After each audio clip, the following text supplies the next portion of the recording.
Oke,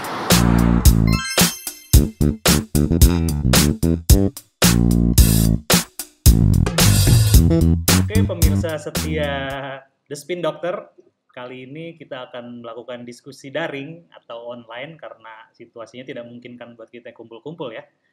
Nah, yang mau kita bahas kali ini adalah partisipasi publik dalam respon pandemi COVID-19 ini di Indonesia ya. Kita udah ngomongin soal respon pemerintah kemarin.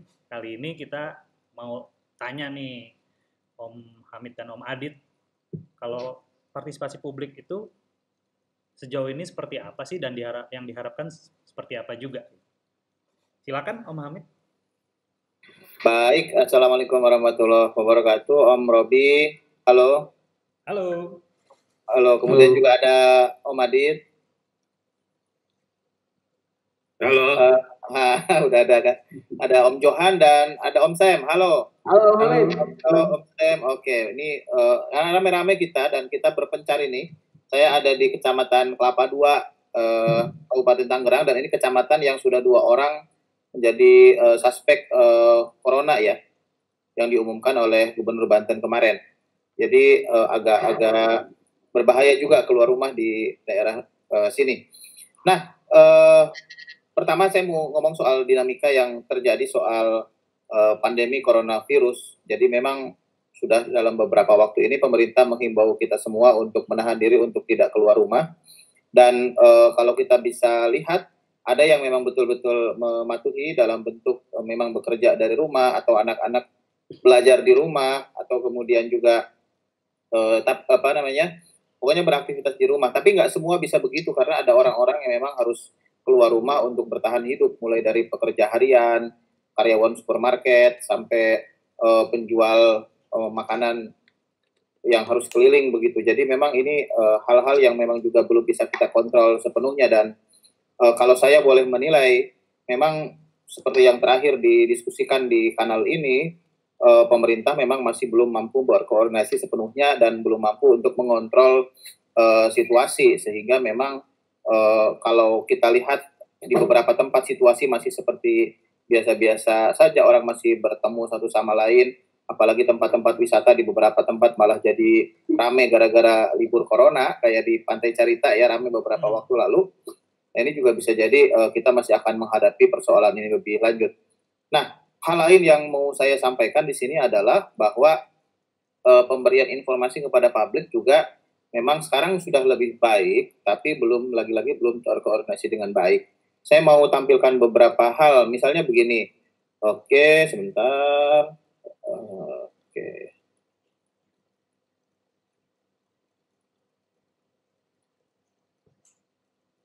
Oke, sudah tampil ya presentasinya, Om Robi? Ya. Oke, nah ini misalnya ada tampilan dari Kemenkes. Ini situs resminya infeksiemerging.kemenkes.go.id. Kita fokus di kanan, sebelah kanan ini.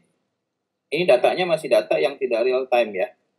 Jumlah orang yang diperiksa 1.255, positif COVID 172, sembuh 9, meninggal 5, negatif 1.083, proses pemeriksaan 0. Pertama yang harus kita kritisi di sini, jumlah orang yang diperiksa masih sedikit sekali ya dibandingkan dengan negara-negara yang lain yang aktif gitu, dan masyarakat sampai sekarang masih harus mengalami kebingungan kalau harus periksa bagaimana, dan tidak semua orang juga berani periksa karena pertimbangan biaya begitu. Apakah harus bayar atau tidak? Tidak ada ketegasan dari pemerintah pusat atau pemerintah daerah. Semua biaya pemeriksaan akan kami tanggung gitu. Kita tahu orang Indonesia itu sensitif soal biaya ya. Kemarin dulu nggak ada BPJS, orang rumah sakit sepi tuh. Tapi begitu BPJS, semua orang periksa gitu. Rumah sakit menjadi ramai. Sekarang juga saya pikir sama. Orang lebih sensitif soal biaya periksa. Kalau periksa gratis, sampel akan banyak dan data yang didapat sebetulnya akan jauh lebih bagus. Nah, ini tantangannya. Nah, data ini sebetulnya kemudian mulai mendapat data pembanding dari daerah-daerah lain. Misalnya ini misalnya data di Jakarta sudah lebih real time. Di sini paling gampang dilihat adalah yang meninggal sudah 7 orang. Padahal ini datanya data dari nasional. Artinya kemudian website pemerintah ini mendesak untuk dibenerin sebetulnya. Saya nggak yakin nggak ada yang jago untuk ngotak-atik menjadikan website ini lebih bagus sih. Oke, ini kemudian juga Banten juga sudah punya, walaupun di sini yang mengganggu saya wajah gubernur dan wakil gubernur, kalau bisa dihilangin saja sih gitu. Serius ini mengganggu gitu ya. Udah bukan saatnya begitu nampilin tampang begitu. Di sini juga sama. Nah, ini masih data yang tertinggal sebetulnya. Kota Tangerang sudah punya data yang lebih real time berbasiskan Geographic Information System pakai GIS gitu. Kemudian juga ada beberapa yang lain. Nah, beberapa kampus atau beberapa komunitas dalam hal ini kampus dia menyajikan data-data yang agak berbeda. Ini semacam panduan gimana sih caranya untuk mengidentifikasi apakah kita kena corona atau tidak. Ini saya batuk, bukan corona ya. Keselak, kurang minum. Nah, kemudian juga ada, nah yang menarik juga, ini aktivis pemilu dulu, kawal pemilu, dia bikin kawal covid19.id. Dia menyajikan data-data yang saya pikir datanya bisa jadi lebih real time daripada data yang ditampilkan oleh Kementerian Kesehatan. Yang mau saya sampaikan adalah sebetulnya kan Kementerian Kesehatan kalau mampu berkoordinasi dengan dinas-dinas di daerah, mereka sebetulnya bisa membuat sebuah database yang lebih bagus, yang menyajikan data-data dari daerah secara terus-menerus masuk, real time, dan itu akan amat menolong masyarakat. Itu dulu sih Om Robi, nanti mungkin bisa didiskusikan selanjutnya dengan teman-teman yang lain. Sebentar, saya akhiri dulu presentasinya. Oke, Om Hamid, terima kasih pemaparannya. Mungkin dari Om Adit nih sekarang ada tambahan opini dan data-data terkait hal ini, silakan Om Adit. Ya, makasih Om Robi. Sebenarnya yang disampaikan oleh Om Hamid itu sudah cukup menggambarkan ya bagaimana partisipasi publik itu makin kesini itu semakin besar ya. Jadi bukan hanya yang dilakukan oleh kawal COVID itu ya, tapi yang gue perhatikan salah satunya ada juga di seputar kota presentasikan teman-teman koalisi LSM itu juga melakukan hal yang sama nih. Dia malah lebih keras karena ingin mengatakan bahwa copot saja Menteri Kesehatan Terawan, gitu ya, karena menganggap enteng corona dan sebagainya. Jadi teman-teman di kalangan aktivis juga sebenarnya sudah mulai agak gerah ya dengan situasi bahwa pemerintah cenderung tidak proaktif di dalam melihat ini. Nah, termasuk juga IDI, Ikatan Dokter Indonesia juga dalam konteks tertentu mereka menyampaikan bahwa kalau daripada membicarakan soal lockdown ya, mereka misalkan IDI mendorong adanya social distance. Bahkan IDI menyampaikan juga terkait dengan bagaimana konteks di Korea Selatan ya, bahwa tes corona itu dilakukan secara masif ya. Jadi kalau kemarin di video kemarin kan kita cerita bagaimana Korea Selatan yang itu loh, yang terkait bahwa dilakukan drive thru. Itu juga didorong oleh IDI bahwa kalau itu bisa dilakukan oleh pemerintah itu akan jauh lebih membantu kita untuk bisa tahu berapa banyak yang tersebar. Karena kan kalau tadi referensinya masih ada 1000-an yang dites, kan kalau kemarin ceritanya kita kan di Korea Selatan aja sehari aja bisa 15.000 ya kan. Nah itu yang didorong oleh IDI. Tapi memang bisa jadi itu bukan hal yang mudah ya, karena biayanya cukup mahal. Setahu gua sih hitungannya itu nggak tahu kalau di Indonesia harganya berapa ya, tapi sekitar 170 US dollar ya kalau misalkan di Korea. Nah sekarang ini beberapa rumah sakit itu udah bikin nih kayak gini teman-teman itu. Rumah sakit Jogja, Sarjito buka tes layanan COVID gratis mandiri. Kalau tadi kan ada yang pakai BPJS, nah ini mandiri nih. Sebentar nih, harganya bisa sekitar 500.000. Di teman-teman di UI sendiri juga ada yang melakukan ada tes itu juga. Jadi mungkin bisa jadi karena sekarang publik semakin aware ya, semakin tahu bahwa pemerintah sendiri juga agak cukup belum terlalu masif gitu ya. Ada banyak inisiatif-inisiatif yang dilakukan oleh kelompok lain. Ini Rumah Sakit Sarjito. Terus kemudian UI juga punya, baru saja dia melaunching ada produksi hand sanitizer tuh. Jadi UI udah menyiapkan banyak hand sanitizer yang akan katanya dibagikan secara gratis. Ada sebanyak 420 liter katanya yang mau sudah terbagikan. Nah, respon yang lain tuh kayak artis itu Deddy Corbuzier juga sudah mulai tuh intens soal, kalau diperhatikan di YouTube-nya dia terakhir nih sama Pak Yuri nih jubir untuk urusan corona itu sudah masuk trending nih soal corona. Yang agak seriusan dikit ini ada respon dari pengamat di luar ya yang mengatakan bahwa ternyata krisis corona itu kelihatan sekali bahwa Pak Jokowi itu sangat lemah di dalam kepemimpinan politiknya. Jadi gue sih merasa bahwa hari-hari ini kita banyak publik yang sudah berkomentar ya, sudah melakukan sesuatu yang mungkin bisa jadi atas respon bagaimana pemerintah hari ini, menurut gue sih belum begitu proaktif, belum kuat gitu ya untuk menunjukkan langkah-langkah yang konkret. Itu kira-kira Om Robi, sementara dulu. Oke, Om Adit, terima kasih pemaparan singkatnya.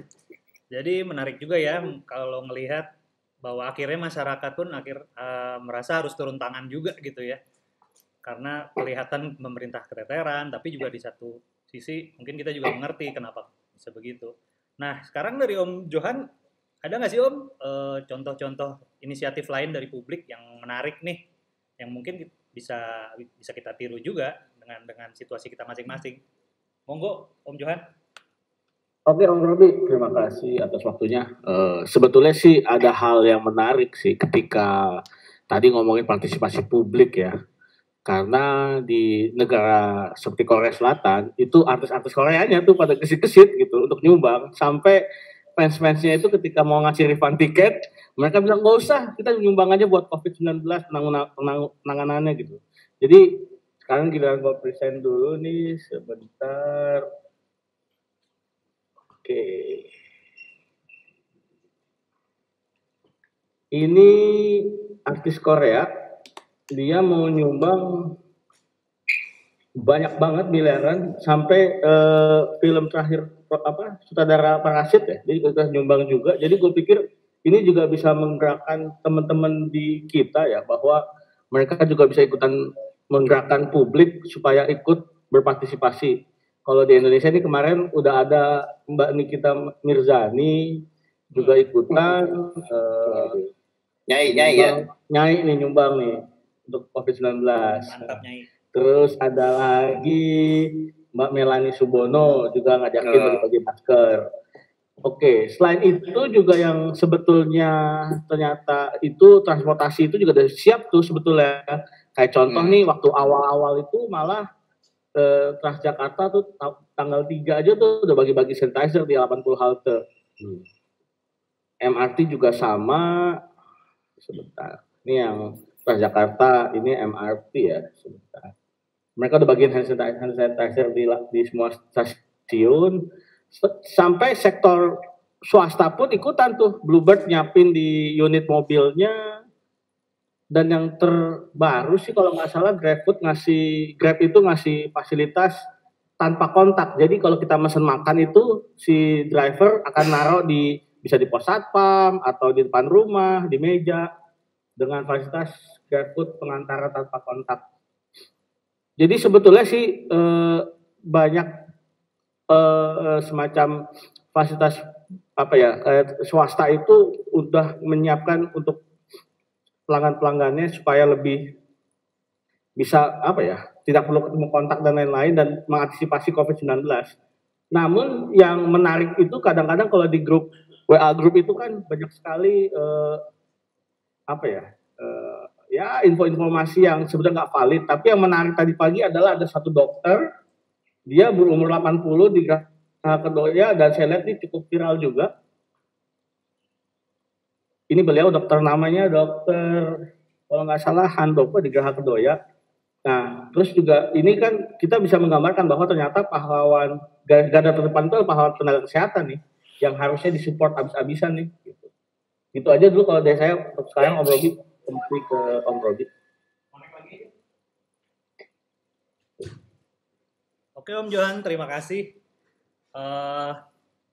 Menarik juga itu melihat, kemarin saya juga baca ada inisiatif ya, mungkin hal kecil tapi mungkin cukup membuat kita berpikir juga ya, mungkin kita bisa bantu orang bahwa melihat situasi sekarang mungkin orang jarang yang beli makan keluar gitu kan, jadi beberapa warung kecil akhirnya jarang pembeli, lalu Grab Food atau Gojek Food juga jarang, jadi gimana kalau kita ada orang melakukan, dia mesen makanan tapi dibeliin buat si abangnya kayak gitu kan, dari hal-hal kecil kayak gitu. Nah ini saya mau nanya satu orang lagi nih pemirsa, peserta diskusi Om Sam, tapi kayaknya koneksinya lagi terputus nih. Jadi mungkin sementara kita coba balikin lagi ke Om Hamid ya, dengan contoh-contoh tadi dan dengan situasi pemerintah yang sampai hari ini pun masih belum terlalu terasa jelas ya penanganan yang sangat efektif dan efisiennya, gimana tuh Om Hamid? Iya, jadi begini, dari diskusi kita kali ini kan sebenarnya kelihatan ya bahwa ini berbagai macam komponen masyarakat ini sebetulnya bergerak, dan ini bisa kita sebut sebagai modal sosial yang luar biasa. Saya ingat hal-hal semacam ini kan biasa terjadi ketika ada bencana alam ya. Bencana alam, tsunami atau kemarin banjir bandang di beberapa tempat. Ya pemerintah membuat inisiatif, tapi masyarakat juga luar biasa. Yang sering kita saksikan adalah kegagapan pemerintah dalam mengkoordinasikan potensi-potensi yang sebetulnya bisa membantu meringankan situasi seperti sekarang. Jadi pertama, pemerintah harus mampu mengkoordinasikan pemerintahan itu sendiri dari pusat sampai ke daerah. Sehingga kemudian dalam hal informasi saja, harusnya ada satu database yang merupakan bukan database pemerintah pusat, tapi database, yang mau ke tampil, tapi database yang memang menampilkan data-data dari berbagai dinas kesehatan dari seluruh daerah. Sehingga kemudian pertambahan atau pengurangan penderita itu bisa kita saksikan secara real time, dan data itu bisa dipercaya. Yang kedua tadi, karena masyarakat sudah berperan sedemikian rupa, pemerintah ini ya harus mampu menjadikan ini sebagai modal sosial yang juga terkoordinasi secara baik begitu. Nah, kalau ini dua hal ini ya, koordinasi di pemerintah sendiri, koordinasi ke masyarakat itu sendiri bisa berjalan, maka kejadian-kejadian seperti yang terjadi di Senin pagi Transjakarta kemarin ya, yang kacau sekali, itu nggak terulang lagi. Pemerintah pusat bilang apa, daerah punya inisiatif yang kemudian nggak jalan, malah berpotensi menyebarkan virus, karena kemudian pengennya social distancing, tapi yang terjadi kan kerumunan, orang nempel berjubel-jubel di kendaraan umum. Dan celakanya adalah MRT ya. Jakarta kemarin hari Senin itu. Dan celakanya gubernur kan juga nggak mau minta maaf, malah ngeles dengan bilang itu adalah kiriman kejutan. Apa? Kiriman pesan mengejutkan. Nggak kayak gitu caranya gitu loh. Lu untuk bikin pesan bahwa dipukul itu sakit, nggak usah mukul orang kan? Gitu kira-kira. Iya. Oke, Om Adit, ada yang mau ditambahkan? Sebenarnya sudah cukup tadi. Om Hamid sudah cukup menyengat itu pernyataan-pernyataan terhadap pemerintah itu. Karena memang gue pikir gini ya, mungkin video kita kali ini kan sebenarnya berusaha juga untuk mengajak partisipasi publik yang agar jauh lebih luas ya. Sehingga mudah-mudahan sih apa yang kita diskusikan juga sebenarnya bisa menginspirasi ya banyak orang untuk melakukan inisiatif sendiri ya di kelompoknya, yang paling kecil atau yang besar sekalipun. Gue sih lagi menunggu ada nggak kira-kira tadi yang Om Johan bilang tuh, ada nggak artis yang berbondong-bondong untuk melakukan donasi lah atau apa gitu, atau menyumbang apa gitu. Karena kan sebagai contoh yang paling real kan soal masker ya. Masker ini kan harganya masih nauzubillah min dzalik ini mahalnya. Kalau dicek di toko-toko online itu masih pada gila-gila tuh. Mestinya kan ini kan udah mulai dipertimbangkan.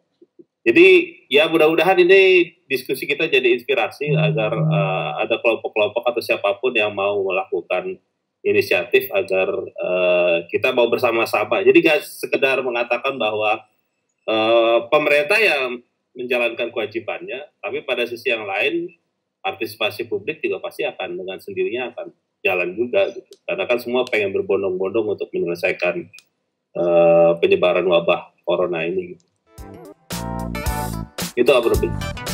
Oke, terima kasih Om Adit, Om Hamid, dan Om Johan atas ngobrolnya hari ini. Semoga teman-teman di sana yang nonton dan dengerin bisa ambil sesuatu lah ya untuk bersama-sama kita lewatin pandemi ini dengan baik.